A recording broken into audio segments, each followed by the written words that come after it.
Ustaz Muhammad bertemu seorang rakyat Mesir, Ustaz Muhammad Aziz, yang lahir di Tanta, 94 km di utara Kahirah. Graduan Syariah Al-Azhar ini pernah mengunjungi Malaysia pada tahun 2003. Dia menerima tawaran mengajar di beberapa institusi pengajian tinggi di Malaysia. Ya Karim ya Rabb. La'afi wallah. Penguasaan bahasa Arab membantu Ustaz Muhammad mendapat harga yang berpatutan daripada peniaga di Khan Al-Khalili. وجميل قوي. وبعدين انا هقول لك على انت عايز واحده ولا اثنين؟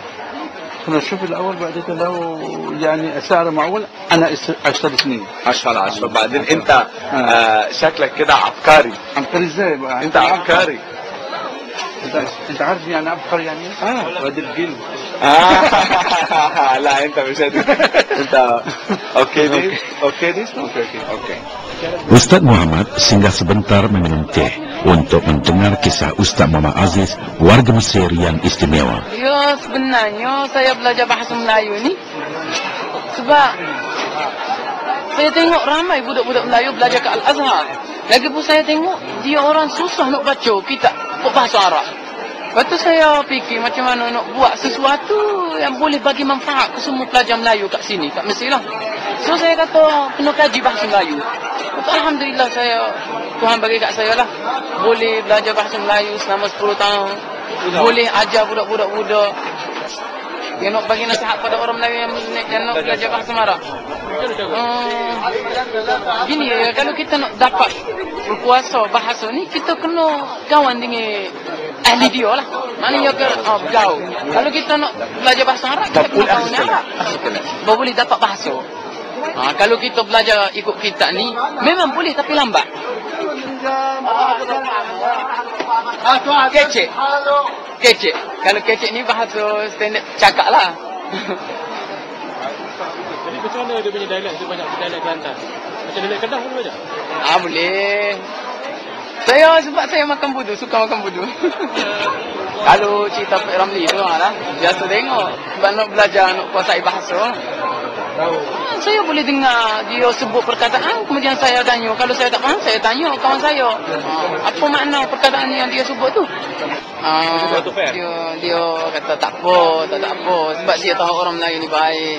Lagipun sebab belajar-belajar lelaki dan puan kat sini, dia biasa pergi rumah saya. Jadi mama saya dah kenal. So dia kata tak apa. Lagipun dia nak ikut saya pergi Malaysia. Mana tahu lah, takut jodoh ada sana. Memang dia orang tak percaya. Tapi mula-mula aja. Selepas pada kenal diri, selepas saya cakap banyak dia bolehlah. Sebab saya ni walaupun boleh cakap Melayu tapi tidak 100% jugalah. Ada jugalah yang saya tak tahu. Jadi dia orang boleh menakak lah. Tapi alhamdulillah orang Malaysia bagus lah. Layanan tu right lah. Bahaya.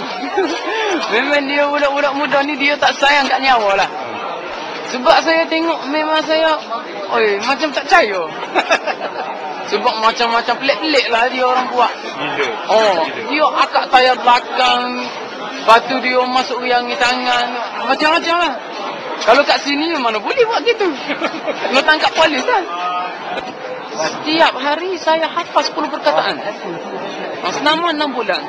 Kemudian saya belajar pula buat susun ayat selama 6 bulan pula. Maknanya saya lama jugalah. Kemudian saya praktik selama 9 tahun lebih. 9 tahun, 10 tahun lebih. Dah lama jugalah. Bukannya belajar sehari dua lah. Kalau belajar lama lagi pun makanan Melayu saya boleh makan semua. Alhamdulillah. Saya tengok kalau pelajar-pelajar Melayu kat sini, dia tak boleh makan makanan Arab. So tak boleh cakap Arab lah.